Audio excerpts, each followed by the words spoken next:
আনিসুল ইসলাম ও রুহুল আমিন হাওলাদারকেও অব্যাহতি। আওয়ামী লীগের নেতারা লুকিয়ে যেন ভোটে দাঁড়াতে না পারেন সেই ব্যবস্থা নেওয়া হবে। একটি মহল নির্বাচন নস্যাৎ করতে চায়, এমনটাই বলছেন প্রিন্স। সমৃদ্ধ বাংলাদেশ গড়ে তোলায় রাজনৈতিক শক্তির দায়িত্ব, মন্তব্য করেছেন শিমুল বিশ্বাস। এতক্ষণ শুনছিলেন সংবাদ শিরোনাম, এবারে বিস্তারিত। Jatiya Party senior co chairman barrister Anisul Islam Mahmud, co chairman ABM Ruhul Amin Howlader ও মহাসচিব মোহাম্মদ মুজিবুল হক চুন্নুকে অব্যাহতি দিয়েছেন party chairman Golam Mohammad GM Kader. এই তিন নেতাকে প্রাথমিক সদস্যসহ দলীয় সব পদ এবং পদবি থেকে অব্যাহতি দেওয়া হয়েছে।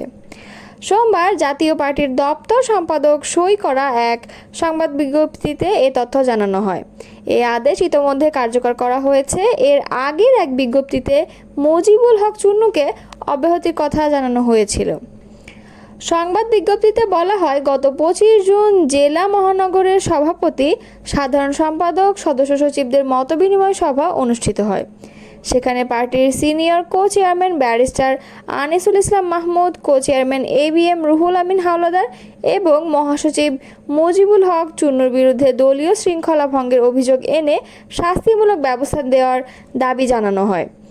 এরপর 28 জুন দলের প্রেসিডিয়াম সভায়ও দলীয় শৃঙ্খলা ভঙ্গের অভিযোগে এই তিন নেতাকে দলীয় সব পদ এবং পদবি থেকে অব্যাহতি প্রদানের সিদ্ধান্ত গৃহীত হয়। বিজ্ঞপ্তিতে আরও বলা হয়, এমতাবস্থায় পার্টির চেয়ারম্যান GM কাদের গঠনতন্ত্রে প্রদত্ত ক্ষমতা বলে ব্যারিস্টার আনিসুল ইসলাম মাহমুদ, ABM রুহুল আমিন হাওলাদার ও মুজিবুল হক চুন্নুকে প্রাথমিক সদস্যসহ দলীয় সব পদ এবং পদবি থেকে অব্যাহতি দিয়েছেন। আওয়ামী লীগের নেতারা লুকিয়ে যেন ভোটে না দাঁড়াতে পারেন সে বিষয়ে প্রধান নির্বাচন কমিশনার AM নাসির উদ্দিনের কাছে প্রস্তাব করেছেন ন্যাশনাল ডেমোক্রেটিক মুভমেন্টের চেয়ারম্যান ববি হাজ্জাজ।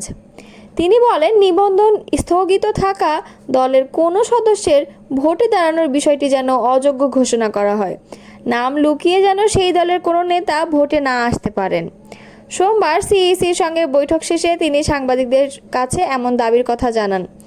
আগামী 60 দিনের মধ্যে সংসদীয় আসনের সীমানা পুনর্নির্ধারণ চান NDM চেয়ারম্যান ববি হাজ্জাজ।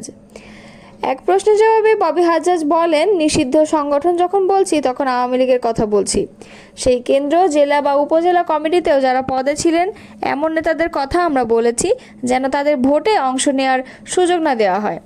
ববি হাজ্জাজ বলেন, আমরা 4টি বিষয় নিয়ে আলোচনা করেছি। এক্ষেত্রে আগামী 60 দিনের মধ্যে সীমানা নির্ধারণ চেয়েছি।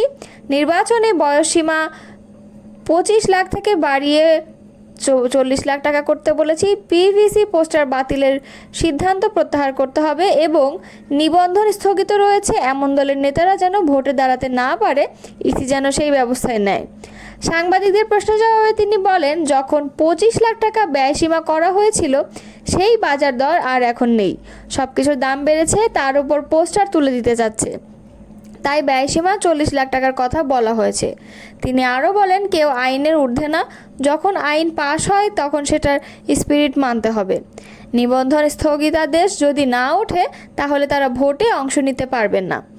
NDM প্রধান বলেন, ভোটের পরিবেশ সৃষ্টির বিষয়ে বলেছি, ফেব্রুয়ারিকে ধরে যেন ইসি রাজনৈতিক দলগুলোর সঙ্গে আলাপ আয়োজন করে। প্রধান উপদেষ্টার সঙ্গে তারিখ নিয়ে আলোচনা হলে তা জানানো, তবে CEC বলেছেন কোনো নির্দেশনা সরকারের তরফ থেকে আসেনি। তারা জুনের মধ্যে ভোটের জন্য প্রস্তুতি নিচ্ছে।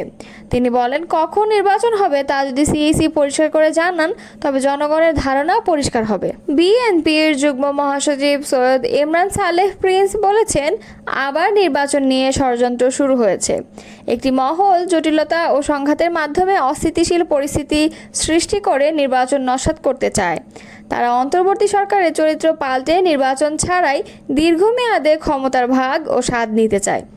সোমবার 7 জুলাই বিকেলে ময়মনসিংহের ধোবাউড়া উপজেলা বিলডোরা ইউনিয়ন বিএনপির কর্মী সমাবেশে প্রধান অতিথির বক্তব্যে এসব কথা তিনি বলেন। এ সময় প্রিন্স বলেন, কয়েকটি দলের নেতা লন্ডনে ডক্টর ইউনূস ও তারেক রহমানের বৈঠকের পর ইউটার্ন নিয়ে নির্বাচন বিলম্বিত ও নস্যাৎ করতে ষড়যন্ত্রে লিপ্ত। তারা নিত্য নতুন ইস্যু সামনে এনে এবং উস্কানি ও উত্তেজনামূলক বক্তব্যও দিয়ে জটিলতা ও বিভাজনের সৃষ্টি করেছে। তিনি আরও বলেন, জনগণ ও গণতন্ত্রের প্রতি তাদের যদি আস্থা থাকে তবে তারা দেশ ও জনগণের বৃহত্তর স্বার্থে নির্বাচনের পথে হাঁটবেন। নবীন দলের নেতারা গণভবনের পর সংসদ জয় করতে চেয়েছেন, তাদের স্বাগত জানাই। জাতীয় সংসদ জয় করতে হলে নির্বাচনের মাধ্যমে জনগণের রায় নিয়ে করতে হবে, মব করে সংসদ জয় করা যাবে না। নয়া রাজনৈতিক বন্দোবস্তের প্রমোদকারীদের রাজনৈতিক শিষ্টাচার বজায় রেখে কথা বলার আহ্বান জানান প্রিন্স। ফ্যাসিবাদের রক্তচক্ষু উপেক্ষা করা দল বিএনপি কারোর চোখ রাঙানিতে ভয় পায় না। তিনি চোখ গরম করে হুমকি না দিয়ে রাজনীতির ভাষায় কথা বলার আহ্বান জানান। তিনি বলেন, 16 বছর ফ্যাসিবাদের নির্মম দমন নিপীড়ন উপেক্ষা করে আমরা যখন লড়াই করেছি, আপনারা কেউ তখন ফ্যাসিবাদের অত্যাচার থেকে আমাদেরকে মুক্ত করেননি। বা কারোর উদ্দেশ্যমূলক বা যুক্তিহীন এজেন্ডা এই সরকার আর মেনে নেবে না।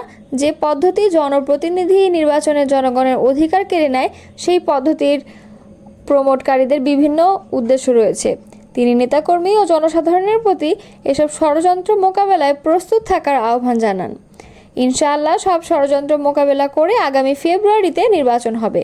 সেই নির্বাচনে ইনশাআল্লাহ জনগণের ভোটে বিএনপি সরকার গঠন করবে। ময়মনসিংহ উত্তর জেলা বিএনপির যুগ্ম আহ্বায়ক মোতাহার হোসেন তালুকদার বলেন, আওয়ামী লীগ যা করেছে বিএনপি তা করবে না।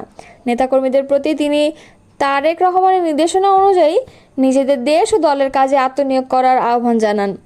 বিএনপি দেশ ও জনগণের কল্যাণে কাজ করবে। হালুয়াঘাট উপজেলা বিএনপির আহ্বায়ক আসলাম মিয়া বাবুলের সভাপতিত্বে ও সদস্য সচিব আবু হাসনাত বদরুল কবিরের সঞ্চালনায় কর্মী সমাবেশে আরও বক্তব্য দেন ময়মনসিংহ উত্তর জেলা বিএনপির যুগ্ম আহ্বায়ক মোতাহার হোসেন তালুকদার। বাংলাদেশ জাতীয়তাবাদী দলের চেয়ারপারসনের বিশেষ সহকারী অ্যাডভোকেট শামসুর রহমান শিমুল বিশ্বাস বলেছেন, এই নবজাগরণে আমাদের রাজনৈতিক শক্তির দায়িত্ব হচ্ছে একটি আত্মমর্যাদাশীল, গণতান্ত্রিক এবং সমৃদ্ধ বাংলাদেশ গড়ে তোলা।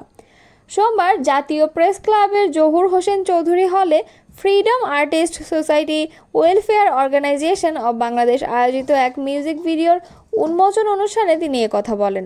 পরে সেখানে বিএনপির ভারপ্রাপ্ত চেয়ারম্যান তারেক রহমানকে নিয়ে নির্মিত আসছে তারেক ভাই শিরোনামে একটি গানের মিউজিক ভিডিও উন্মোচন করা হয়।